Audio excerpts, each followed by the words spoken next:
Projektą Žemaitijos architektūrinis paveldas 21 amžiuje remia Spaudos radijo ir televizijos rėmimo fondas, uždaroji akcinė bendrovė Litnaglis ir uždaroji akcinė bendrovė Plungės Jonis.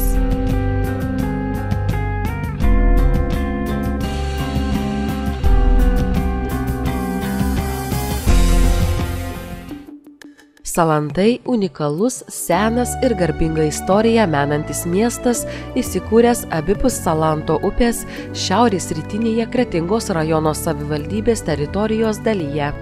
Salantai pirmą kartą paminėti 1556 metais kaip Skilandžių dvaras, o apie 1638–1640 metus Skilandžiai pradėti vadinti Salantais.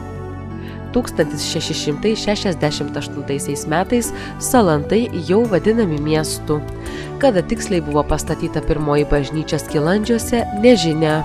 Pirmoji konkreti jos istorijos data – 1683 metai. Tada bažnyčiai Salantų dvarininkas Mikalojus Pasamovskis paskyrė fundaciją.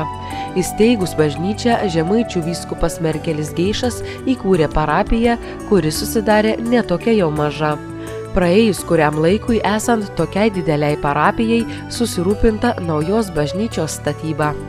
Tuometinis parapijos klebonas Neverdauskas ėmė rinkti aukas, pasirūpino projektu, kurį 1902 metais sudarė architektas Karlas Eduardas Štrandmanas. Tuo pačiu metu buvo suvežti akmenys pamatams ir dvaro žemėje pastatytos daržinės plytoms džiovinti. Pagrindiniai darbai prasidėjo 1906 metais, jau klebonaujant kunigui Pranciškui Urbanavičiui.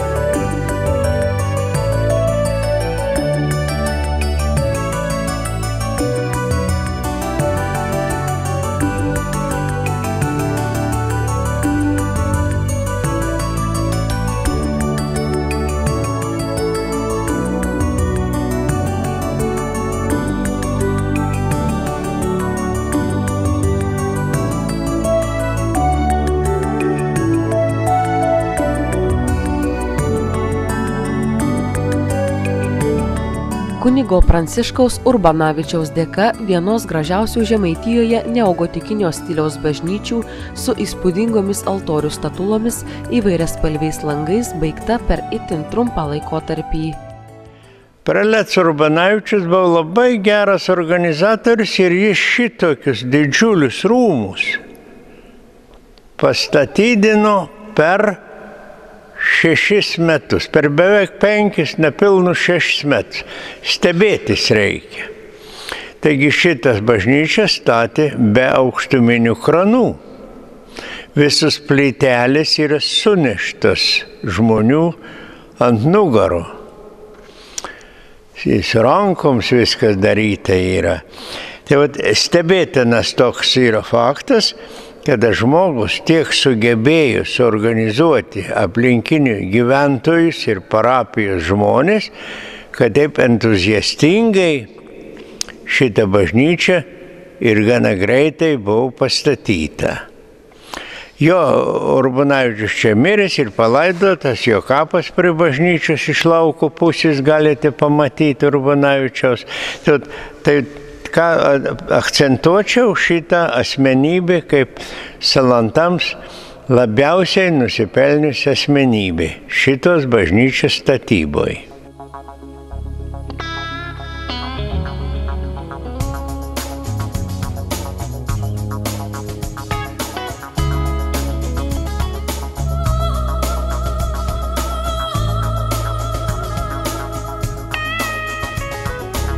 Apie 17 amžių senosios bažnyčios Salantuose, buvusios prieš dabartinę mūrinę bažnyčią, buvo medinės.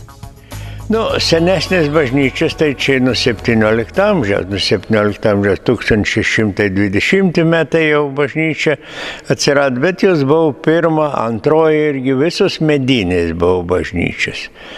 Čia buvo pagrindiniai tie fundatoriai Vainos, paskui viena Vainaitė ištekėjo už Oginskio, bet jie išsikėlė Grūšlaukį, tai Grūšlaukė ir Salanto Vainos, Grūšlaukis Oginskiai, jie tą medinį bažnyčią čia globojo.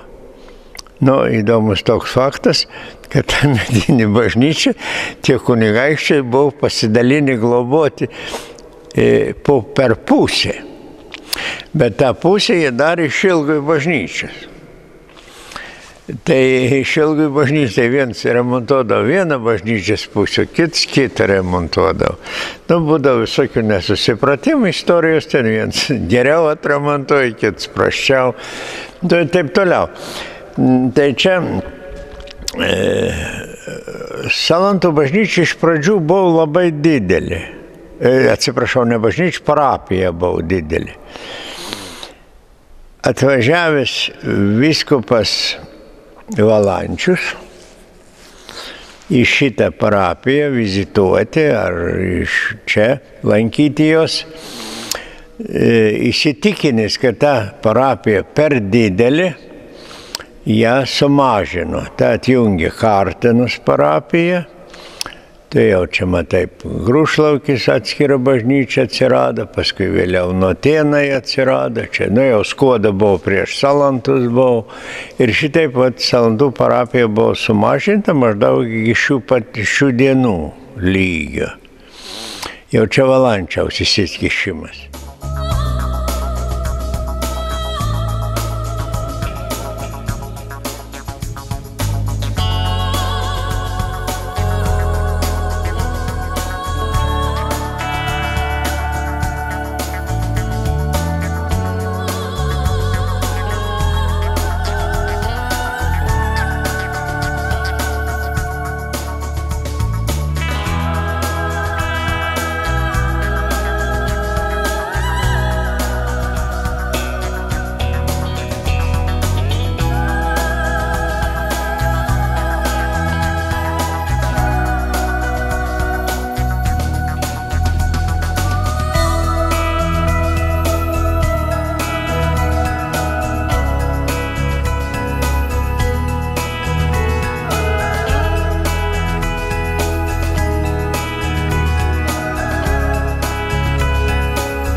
Adolfas Stanevičius pabrėžė, kad po 1711 metais pasibaigusių karo ir maro negandų buvo iškilęs pavojus krikščionybei.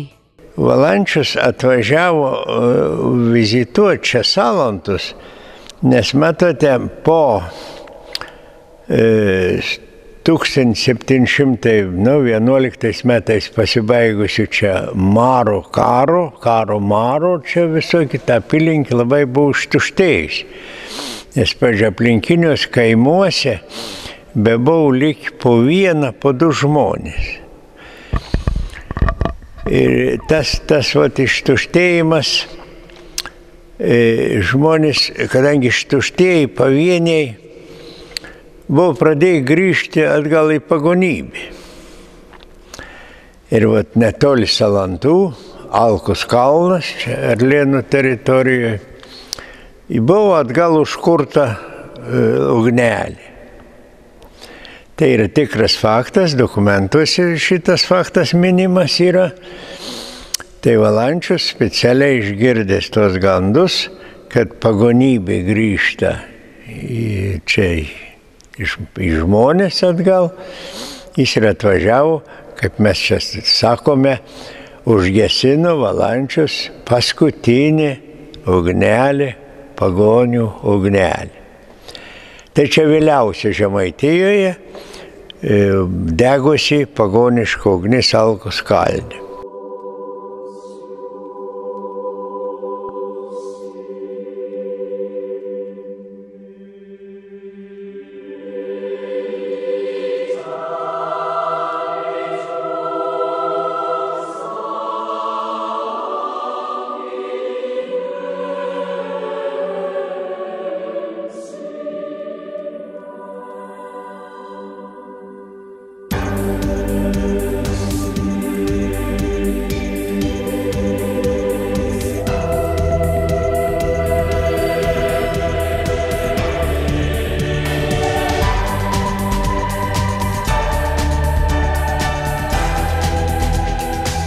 Su bažnyčios istorija susiję čia dirbusių kunigų vardai ir jų darbai.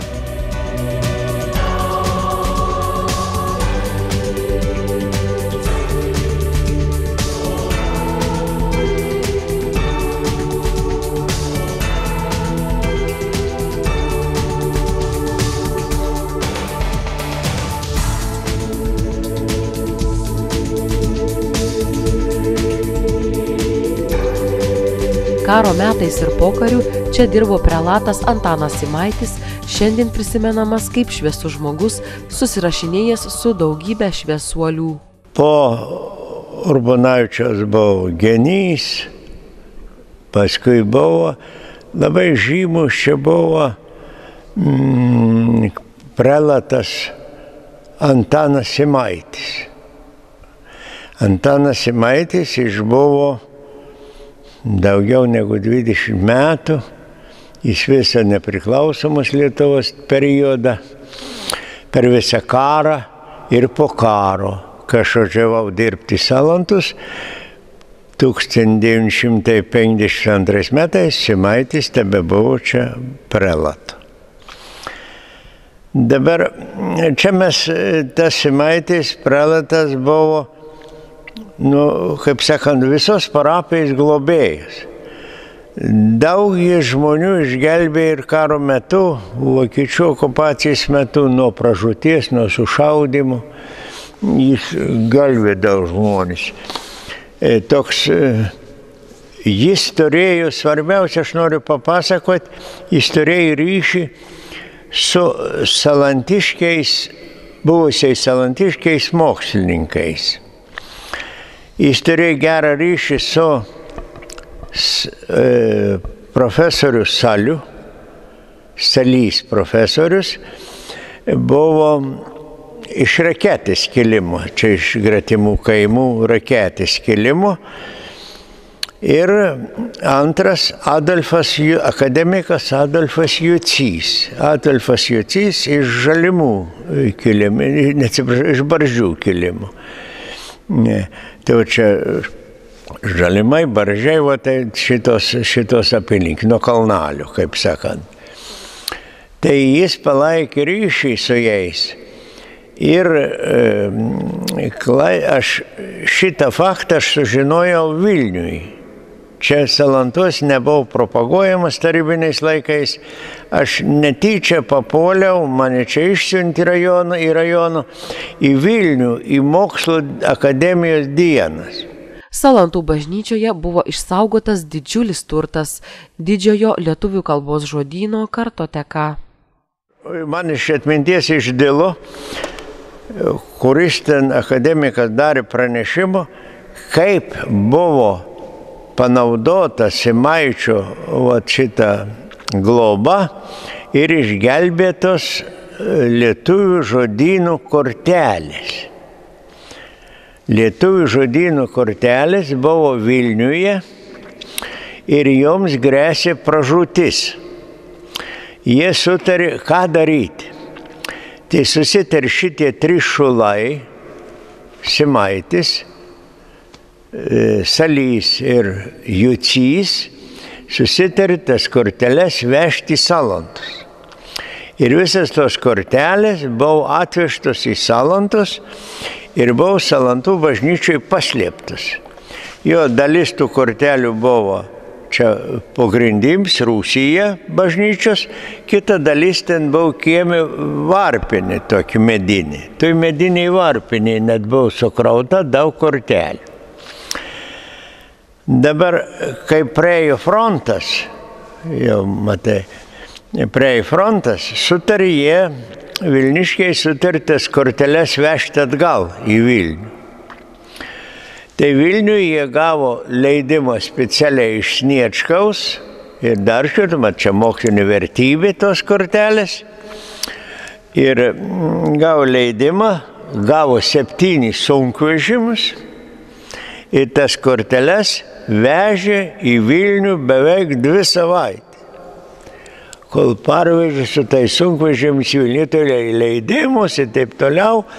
Bet kariuomenės, bet frontas čia tik buvo užvežę praeis, kariuomenės didelis judėjimas, tai jos tiesiog iš kelių vydavo lauktus pašalinis tos važiuotojus. Tai jie pasakoja, kad jie beveik tas ekspedicija truko 2 savaitės, kol jie parvežė tas korteles. Tai girdėjau išvadą tokią, kad Salantų bažnyčia su prelatu Simaičiu yra padariusi didelį nuopelną Lietuvos kultūrai. Nes vienintelį vietą, kur išgelbėjo šitas korteles. O taip jos Vilniuje joms grėsė ten prapultis. Paskui, žinot, naudojant tom kortelėm, lietuvių kalbos žodynas leidžiamas buvo. Aš neatsimenu skaičių, kiek čia keletą milijonų tų kortelių turėtų, kiek 7 sunkvežimius. Tai įsivaizduojat, koks didelis kiekis. Salantų bažnyčia neogotikinė, puošniai dekoruota. Ji lotyniško kryžiaus plano, 3 navų su transeptu ir apside. Virš bažnyčios stiebėsi 2 bokštai su špiliais, o virš transepto bokštelis. Bažnyčios skliautai kryžminiai. Interjerą puošia neogotikinio stiliaus suolai, klausyklos ir 5 mediniai altoriai. Tada apžiūrėjau tą mokslinį tarybą, čia buvo atvažiavę kažkokie ekspertai, apžiūrėjai čia tą vertybę. Tai jie tada šitą bažnyčią jau rašė tam akto perdavim kaip jau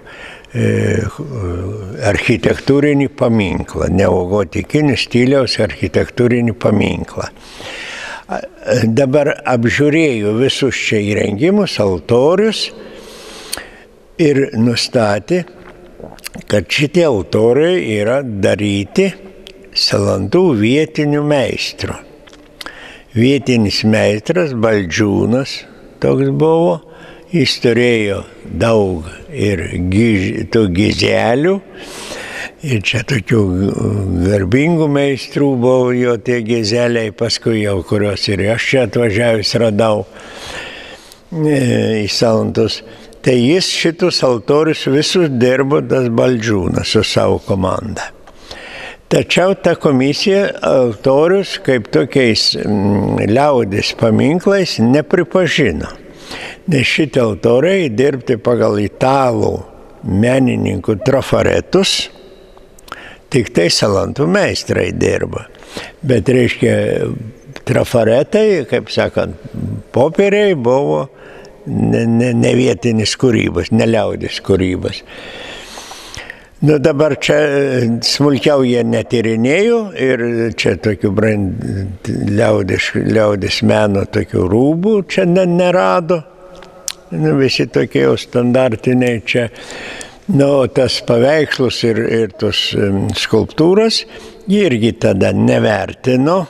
Nesistengi vertinti, netyrinėjai, jie taip surašė ir viskas tie atvažiavo. Mes tie salantiškiai tik šižioj žiūrėjomės ir stebėjomės, kada tie atvažiavusiai tą Vilniškiai, čia ekspertai, tą bažnyčią perėjimo. Mes tik tai kaip vietiniai atstovai dalyvavom.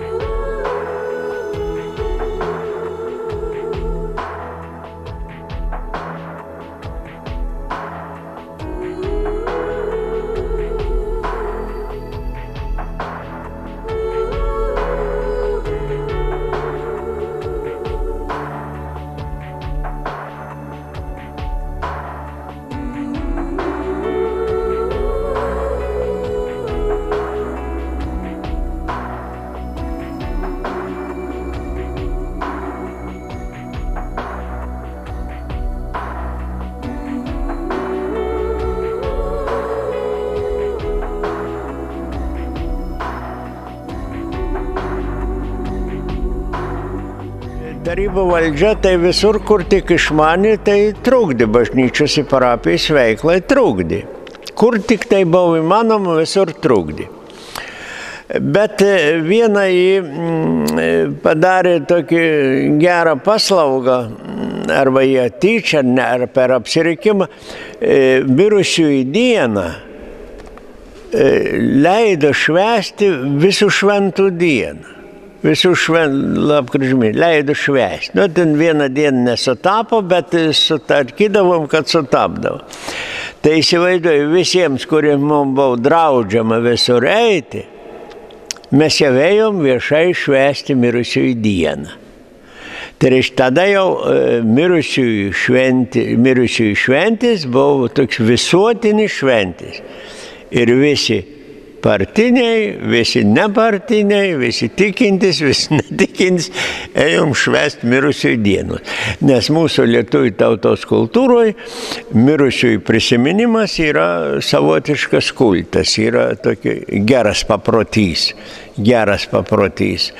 Ir kapinių tvarkymas yra geras paprotys, kuris, matot, išliks iki šių dienų. Ir aš, pavyzdžiui, jaunimui visur sakau, vaikai, neimkite pavyzdžių iš kitų ten valstybių. Jie pievelį pasėja ir kokį nors stulpelį padeda. Mes darom darželius.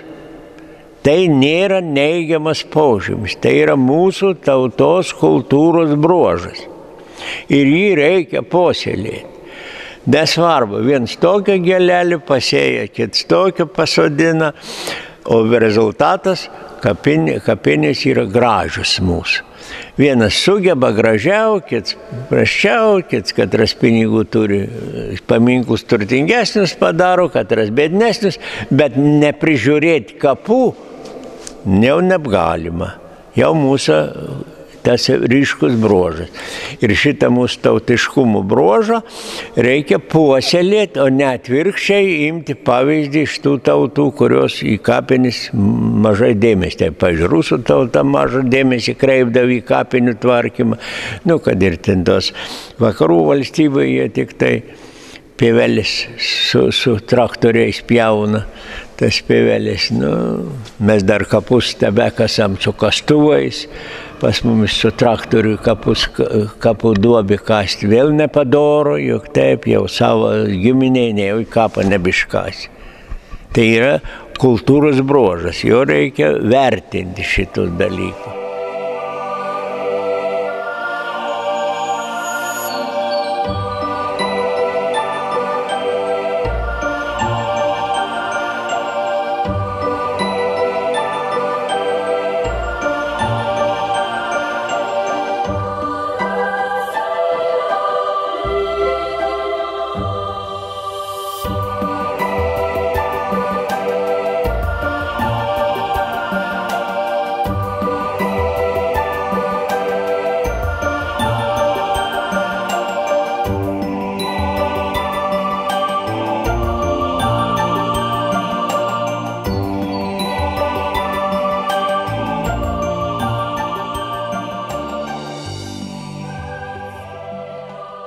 Visai neseniai į Salantų parapiją paskirtas klebonas Juozas Rudys žavisi miestelio bažnyčia. Ši bažnyčia yra vis dėlto jau šimtmetinė, 1911 metais pastatyta bažnyčia iš degintų raudonų plytų. Kiek vėliau pamatysite, šią bažnyčią yra didingai, aukšta, didelė. Ir titulas vadinasi Švenčiausiosios mergelės Marijos ėmimo į dangų bažnyčia. Ir taip parapija vadinasi. Ir tie atlaidai vyksta, kaip supratot, per Žolinę, rugpjūčio 15 dieną. Tai yra tituliniai atlaidai.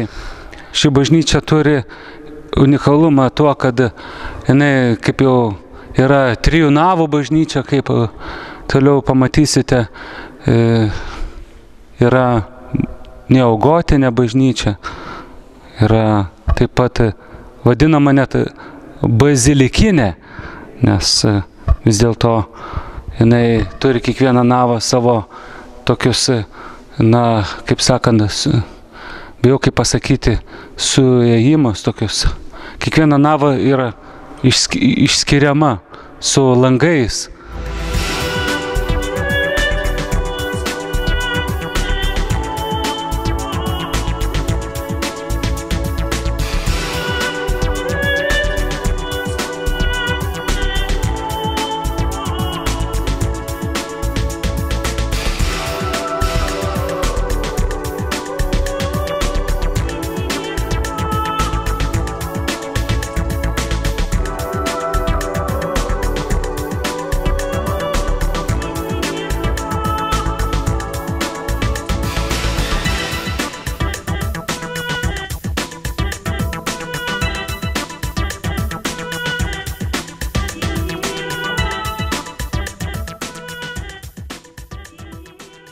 Bažnyčioje kairiosios navos altoriuje įtaisytas Švenčiausiosios mergelės Marijos su kūdikėliu Jėzumi ant rankų paveikslas, itin vertingas ir unikalus. Šoniniam altoriui, kaip vėliau pamatysim, yra unikalus tas paveikslas. Taip manoma, kad yra vis dėlto tas paveikslas iš 17 amžiaus, taip jau sakoma iš žmonių, net iš 17 amžiaus.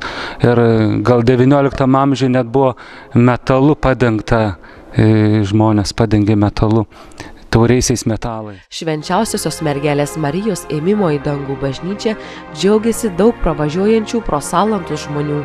Patys salantiškiai didžiuojasi, kad jų protėviai savo Dievo meilę ir darbštumu pastatė tokią didingą šventovę.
Projektą Žemaitijos architektūrinis paveldas 21 amžiuje remia Spaudos radijo ir televizijos rėmimo fondas, uždaroji akcinė bendrovė Litnaglis ir uždaroji akcinė bendrovė Plungės Jonis.